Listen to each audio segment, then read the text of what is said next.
Hello मेरे lovely viewers, क्योंकि आप लोगों ने पहले ही इस मानवा के एक्सप्लेनेशन को देख लिया है, इसीलिए इसके इंट्रो पे टाइम वेस्ट ना करते हुए इसे शुरू करते हैं। मानवा के शुरुआत में हमें अपनी फीमेल लीड को हॉस्पिटल में दिखाया जाता है, जो डॉक्टर के सामने बैठकर उनसे कह रही थी, मैं अपनी हड्डियों को स्ट्रॉन्ग बनाने के लिए जानबूझकर अपने शिन के ऊपर डंडियों से मारा करता हूँ और इसके एंड में मेरा शिन स्टील की तरह हार्ड हो जाएगा। मार्शल आर्टिस्ट इसी तरीके से अपने आप को ट्रेन करते हैं और मैंने ऑर्फेनेज के बच्चों के साथ भी ऐसा ही किया, लेकिन वो बेवकूफ की तरह रोने लगे। और डॉक्टर उसका पैर देखकर कुछ लिखते हुए कहता है, क्या तुम बड़े होकर मार्शल आर्टिस्ट बनना चाहती हो सियोरियोंग? फिर हमें अपने फीमेल लीड को अच्छे से दिखाया जाता है, जिसके पूरे शरीर पे खरोंचे और चोटों के निशान थे। वो डॉक्टर से कहती है, नहीं मैं एक मार्शल आर्टिस्ट नहीं बनना चाहती हूँ। फिर डॉक्टर उससे पूछता है, तो फिर तुम ऐसे ट्रेनिंग क्यों करते हो? रियोंग, जो खुद भी कंफ्यूज थी, वो कहती है, मेरे पास यही एक चीज है, इसीलिए मैं इसे करता रहता हूँ ताकि मैं इसे भूल ना जाऊँ। और वो अपने दोनों हाथों को फैला के कहती है, ना ही मेरे पास मॉम है, ना ही मेरे पास डैड, और ना ही मेरा कोई होम टाउन है। अगर मैंने अपने हाथों से जो कुछ भी सीखा है उसे छोड़ दूँ तो मुझे बहुत अकेलापन महसूस होगा। सो डॉक्टर, मुझे वही पसंद है जो मेरा है, और जब मैं बड़ी हो जाऊंगी और मुझे इससे भी ज्यादा कोई कीमती चीज मिलेगी तो मैं उसे अपना सब कुछ दे दूंगा और मैं उसे कभी नहीं जाने दूंगा। और डॉक्टर एक बच्चे के मुंह से ऐसी बातें सुनकर थोड़ा सा हैरान होता है। रियोंग थोड़ा उदास होते हुए कहती है, अगर ये चला गया तो मैं इसे वापस ले आऊंगा, और अगर ये भाग गया तो मैं इसे फिर से पकड़ लूंगा।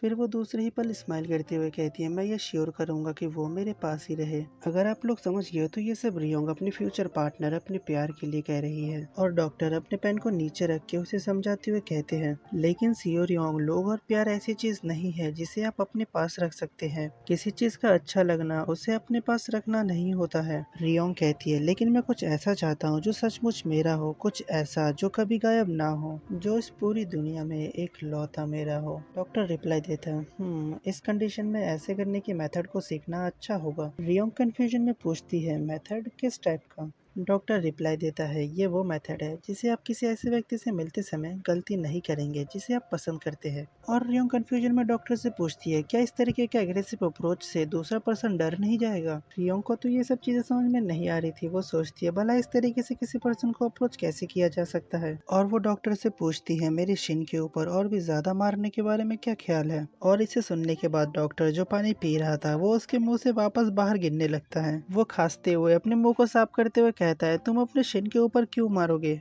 रियोंग रिप्लाई देती है, मैं किसी ऐसे पर्सन को नहीं मार सकता जिसे मैं पसंद करता हूँ। क्या आप पागल है? क्या होगा अगर मेरा पैर और ज्यादा स्ट्रांग हो जाए और वो मुझे छोड़ दे? मुझे और भी ज्यादा स्ट्रांग होना होगा डॉक्टर। भले ही वो मुझे छोड़ दे तो मैं उन्हें वापस ला सकता हूँ। भले ही मेरा लवर भाग जाए, मैं किसी तरह उन्हें पकड़कर वापस ले आऊंगा। फिर हमें अडल्ट रियोंग का एक छोटा सा मैरिज सीन दिखाया जाता है, जहाँ पर वो दोनों हाथ पकड़कर मैरिज हॉल के बाहर खड़े थे और उसका होने वाला हस्बैंड उससे पूछता है, सियो रियोंग, क्या आप नर्वस हो? रियोंग रिप्लाई देती है, हाँ बस थोड़ी सी। फिर उसका हस्बैंड कहता है, चिंता मत करो, सब कुछ ठीक रहेगा क्योंकि मैं आपका हाथ थामे रहूंगा। और हाँ, इसका हस्बैंड का नाम किम हियोन है, और माफ करना अगर मैं इनका नाम गलत ले रहा हूँ तो। और रियोंग अपने हस्बैंड की तरफ थोड़ी देर देखता है और धीरे से कहता है, आप हमेशा के लिए नहीं जाने देंगे है ना? अब किम हियोन को ठीक से सुनाई नहीं दिया कि उसने अभी क्या कहा, इसीलिए वो उससे पूछता है, आपने अभी क्या कहा?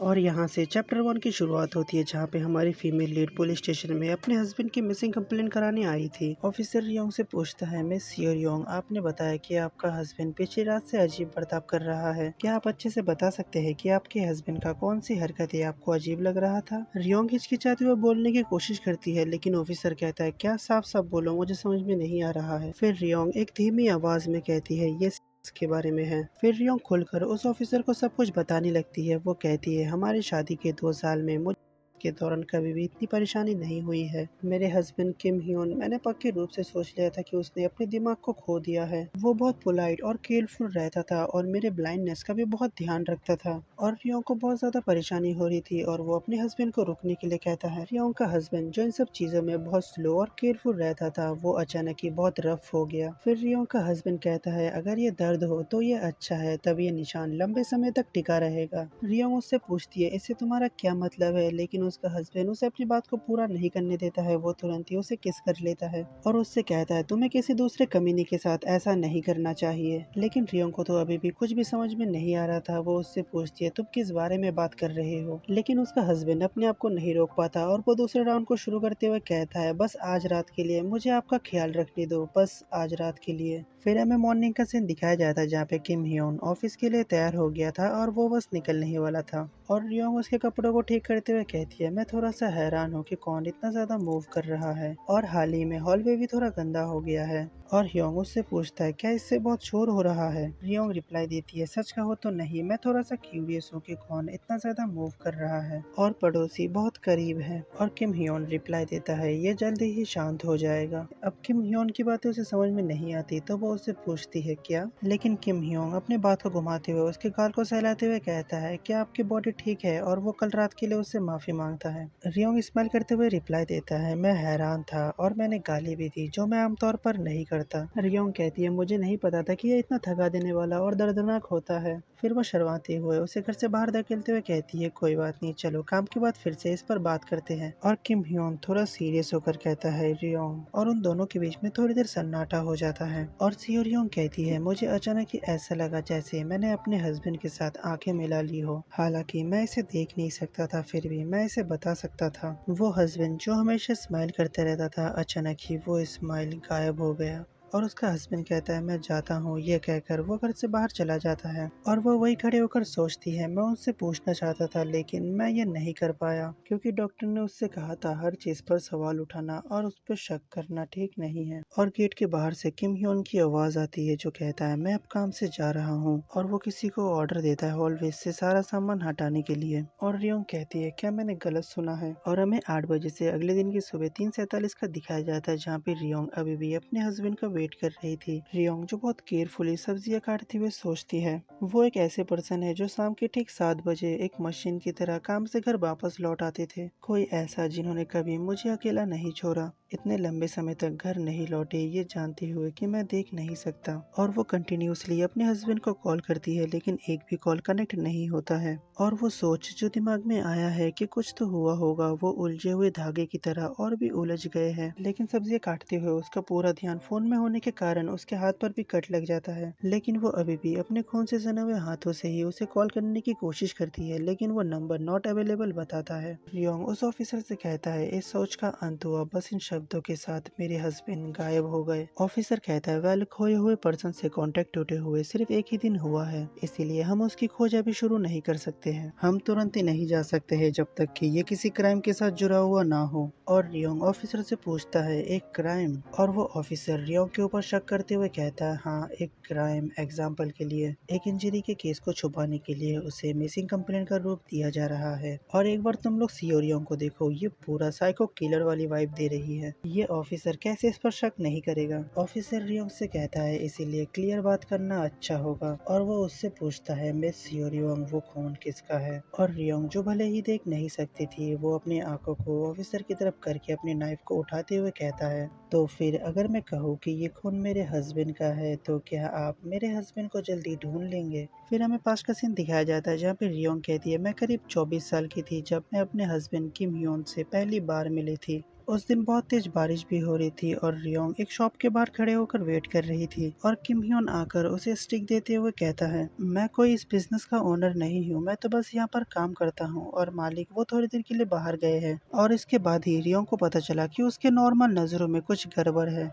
फिर रियोंग अपनी छड़ी को हाथ में लेते हुए स्माइल करते हुए उससे पूछता है क्या मैं बारिश रुकने तक यहाँ पर रुक सकता हूँ, मेरे दोनों हाथ ही फुल है। रियोंग अपने स्टिक को पकड़ के सोचती है ये एक सिंपल नॉर्मल मुलाकात थी, लेकिन क्यों मुझे अपनी पूरी जिंदगी इस स्टिक को पकड़ कर बितानी होगी। मैंने अब तक बहुत ही काइंडली अपनी जिंदगी को जिया है और मैंने केयर वर्कर के रूप में बहुत हार्ड वर्क करके अपनी लाइफ को जिया है। भले ही ये मेरी एबिलिटी से बाहर था तो फिर क्यों मेरा अंत इस तरीके से क्यों हुआ। और उस मोमेंट में रियोंग को महसूस होता है जो उसने इतनी सारी हार्ड वर्क की है वो सब कुछ बिना मतलब के था। जब रियोंग ये सब सोच ही रही थी उसी टाइम किम ह्योन उसके पास एक कॉफी लेकर आते हुए कहता है माफ करना आप बहुत ठंडे लग रहे हो। अब रियोंग को तो कुछ भी समझ में नहीं आता है कि वो क्या कहने की कोशिश कर रहा है, इसीलिए वो बस चुपचाप बैठी रहती है। फिर किम ह्योन बहुत जेंटली उसके हाथों को पकड़ता है और वो घुटनों के ऊपर बैठ के उसे वो कॉफी पकड़ाता है। और रियोंग अपने आप से कहती है, दुनिया जिसने अपनी रोशनी खो दी थी, ऐसा लगा जैसे उसने एक बार फिर से अपनी चमक को वापस पा ली है। फिर हमें पुलिस स्टेशन में दिखाया जाता है जहाँ पे वो ऑफिसर कुछ तो देखकर बहुत ज्यादा शॉक होता है। वो चिल्ला के कहता है, क्या क्या तुम श्योर हो? फिर हमारा सीन रियोंग के अपार्टमेंट की तरफ शिफ्ट होता है जहाँ पर वो ऑफिसर पूरी बिल्डिंग की तलाशी लेने के बाद रियोंग के पास आकर कहता है, आप एक लौते पर्सन हो जो इस सैमवुआ विला में रहता है। ऑफिसर अपने सर पे हाथ देकर कहता है, यहाँ पे कोई नहीं रहता है, बाकी के सारे घर खाली थे। क्या तुम सच में ये नहीं जानते थे?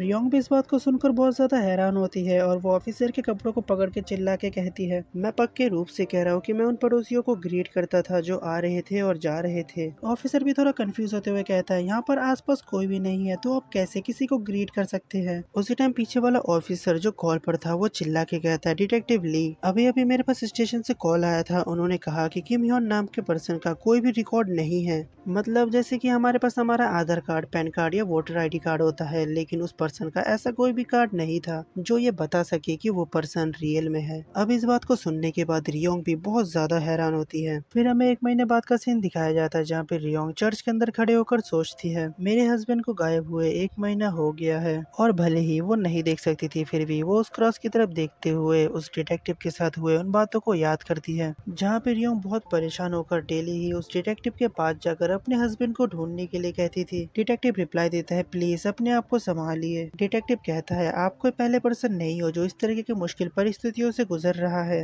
और अगर आप ऐसे ही हमारे काम में रुकावट बनती रहोगे तो हमें आपको जेल में बंद करना पड़ेगा। रियोंग डिटेक्टिव को समझाने की कोशिश करती है। वो कहती है, डिटेक्टिव मुझे लगता है कि जरूर कुछ गड़बड़ है, प्लीज एक और बार इन्वेस्टिगेशन कीजिए। डिटेक्टिव कहता है, कंप्यूटर इंटरनेट पर उससे रिलेटेड कोई भी इंफॉर्मेशन नहीं है तो हमें इस दुनिया में किसकी तलाश करनी चाहिए। लेकिन रियोंग उसकी बात को नहीं सुनती है और वो लगातार अपने हस्बैंड को ढूंढने के लिए कहती है। फिर डिटेक्टिव थोड़ा परेशान होकर गुस्से से कहता है, मुझे लगता है कि आपके साथ किसी क्रिमिनल ऑर्गेनाइजेशन ने स्कैम किया है, इसीलिए आपके हस्बैंड बिना किसी सबूत के गायब हो गए हैं। फिर वो डिटेक्टिव झटके से अपने हाथ को छुड़ाते हुए कहता है, रिपोर्ट को देखो, क्या आपने ये नहीं कहा था कि वो आपके हस्बैंड का खून है? क्या आप चाहते हो कि हम दोबारा से जांच पड़ताल करें? और हमारी सियोर योंग एक लाचार औरत की तरह बस खड़े होकर उसकी बातों को सुनती है। डिटेक्टिव कहता है, तो फिर तुम्हें भी चोट लगेगा? क्या तुम्हें लगता है कि एक झूठा बयान देना एक मामूली बात है? मुझे माफ करना, लेकिन मुझे लगता है कि आपके साथ स्कैम हुआ है। फिर योंग रोते हुए चिल्ला के कहती है, लेकिन मुझे कोई फाइनेंशियल लॉस नहीं हुआ है। तो फिर वो मुझसे क्या चाहता है जो वो मुझे स्कैम करे? फिर वो डिटेक्टिव वहाँ से जाते हुए कहता है, इरादा चाहे जो भी रहा होगा, मुझे यकीन है जो पर्सन भाग गया है उसे ये पता होगा। रियोंग क्रॉस के सामने खड़े होकर कहती है, भाग गया? उसी टाइम एक फादर उसे बुला के कहता है, ओ डियर सिस्टर, आपको देख के ऐसा लग रहा है कि आपके साथ कुछ बुरा हुआ है, प्लीज यहाँ पर बैठ के थोड़ी देर आराम कीजिए। रियोंग रिप्लाई देती है, मैं ठीक हूँ, आपका शुक्रिया। ये कहकर वो वहाँ से जाने लगती है, लेकिन रियोंग थोड़ी दूर जाकर ही रुक जाती है और उस फादर से कहती है, क्या आप सच में किसी ऐसी चीज के ऊपर विश्वास करते हैं जिसे आप देख नहीं सकते? मुझे ऐसा कुछ कहने के लिए माफ करना, लेकिन हो सकता है कि आप पागल बन रहे हो। जल्दी करो और अपनी आंखें खोलो ताकि बाद में आपको मेरी तरह मूर्ख ना बनाया जाए। फादर उसकी बातों को सुनकर स्माइल करते हुए कहता है, आपको इसे जानने के लिए इसे देखने की जरूरत नहीं है। क्या मुझे किसी चीज के ऊपर बिलीव करने के लिए कोई रीजन की जरूरत है? और रियोंग फादर की बात सुनकर रोते हुए कहती है, मैं भी नहीं जानती हूँ, मैं भी ऐसा ही हूँ, क्योंकि मुझे भी नहीं पता है। और मैं उससे प्यार करने लगी बिना ये जाने कि वो कैसा दिखता है, क्योंकि उसके पास अब तक के सबसे बड़े और गर्म हाथ थे जो मैंने कभी पकड़े थे। मैं जानता था कि वो मेरा सेवियर होगा और मेरी दुनिया में पहले कभी ऐसा कोई नहीं आया था, इसीलिए वो मेरे लिए एक चमत्कार था। और वो पर्सन बिना कोई निशान छोड़े बस गायब हो गया। वो रोते हुए एक जगह बैठते हुए कहती है, हाँ, इसमें कोई शक नहीं कि ऐसी कोई चीज मुझे इतनी आसानी से मिल गई। और वो फादर रियोंग के पास जाकर उसके दोनों हाथों को पकड़ के कहता है, लेकिन सिस्टर, आज का तुम्हारा किस्मत शायद भगवान की ही इच्छा होगी। फादर कहता है, मांगते रहो तो तुम्हें ये दिया जाएगा, ढूंढते रहो तो तुम इसे जरूर पाओगे, और नॉक नॉक करते रहो तो वो दरवाजा तुम्हारे लिए जरूर खुलेगा। ये कहते हुए फादर रियोंग को पेपर पकड़ाता है और रियोंग कंफ्यूज होता है। फिर जब उस पेपर को देखती है तो वो हैरान हो जाती है, क्योंकि रियोंग उस पेपर को साफ साफ देख पा रही थी। वो पेपर एक इमरजेंसी सर्विस का था जो ऐसे ही खोए हुए लोगों को ढूंढता था। रियोंग उस पेपर को और भी पास लाते हुए कहती है, मैं इसे कैसे देख पा रही हूँ? फिर हमें रियोंग को हॉस्पिटल में दिखाया जाता है जहाँ पे एक डॉक्टर रियोंग की आंखों को चेक करने के बाद रियोंग से कहता है,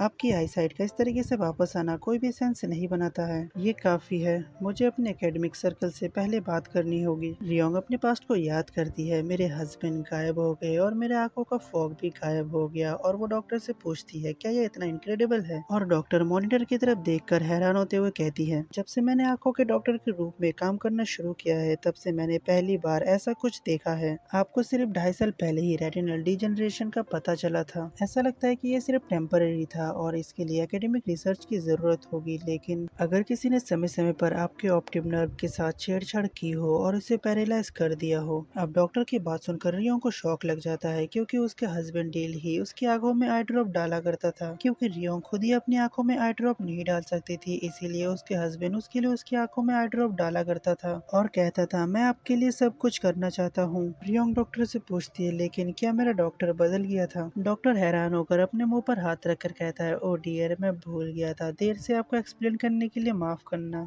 डॉक्टर पार्क को एक अच्छा अफसर मिल गया था, इसीलिए उन्हें विदेश भेज दिया गया और मुझे डॉक्टर पार्क की जगह पर ट्रांसफर कर दिया गया।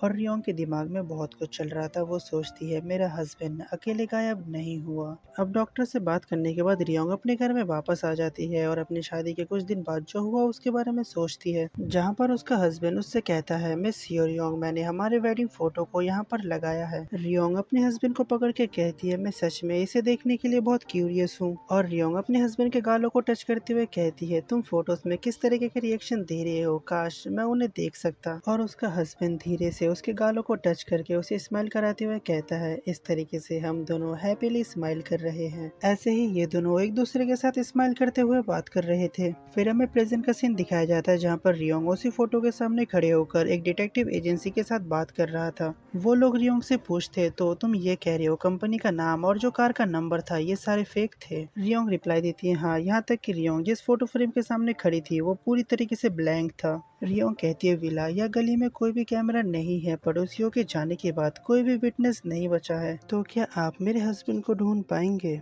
और डिटेक्टिव उसकी बातों को सुनने के बाद कहता है ऐसा लगता है कि वो इंस्ट्रक्शंस को फॉलो कर रहे थे और एक हाईली ऑर्गेनाइज तरीके से आगे बढ़ रहे थे। फिर वो डिटेक्टिव रियोंग से पूछता है क्या आप मुझे अपने पड़ोसियों के बारे में बता सकते हैं, जो कुछ भी आप जानते हैं। रियोंग रिप्लाई देती है मेरे पड़ोस में ही एक यंग लड़का रहता था जो एक डॉग को पालता था। फिर रियोंग जो कुछ भी उस पड़ोसी के बारे में जानती थी वो सब कुछ उस डिटेक्टिव को बता देती है। डिटेक्टिव कहता है ठीक है, हम अपनी तरफ से पूरी कोशिश करेंगे उन्हें ढूंढने की, और कॉल को कट कर देता है। और रियोंग उस बड़े से फ्रेम के सामने खड़े होकर सोचती है मैं अभी आंसर जानना चाहता हूँ, कोई अंदाजा नहीं बल्कि सही आंसर। उसके बाद मैं ये कंफर्म करूंगा कि वो मुझे वापस मिल जाए। और मेरी लाइफ में एकमात्र चीज जो मेरी थी वो मुझे छोड़कर चला गया। और रियोंग अपने आप को समझाते हुए कहती है मैं इस तरीके से हार नहीं मान सकता और चीजों को खत्म नहीं कर सकता। तो चलो इस वीडियो को यहीं पे ख़त्म कर देते हैं। और हाँ, मुझे माफ़ कर दो यार, मुझे सच में नहीं पता था कि ये मानवा पहले से एक्सप्लेन है और मैंने इस वीडियो को कल ही बना लिया था, लेकिन मुझे अपलोड करने का बिल्कुल भी मन नहीं कर रहा था। और अभी मैं एक दूसरे मानवा के ऊपर काम कर रहा हूँ, तो तुम्हें जल्दी ही वो देखने के लिए मिल जाएगा और उम्मीद करना कि वो भी एक्सप्लेन ना हो। और हाँ, जिन्होंने भी मुझे बताया कि ये मानवा पहले से एक्सप्लेन है उन सबका शुक्रिया, वरना मैं इस वीडियो को और भी लंबा बनाने वाला था। तो चलो मिलते हैं एक नए वीडियो में, तब तक के लिए bye bye, tata, good night and sayonara.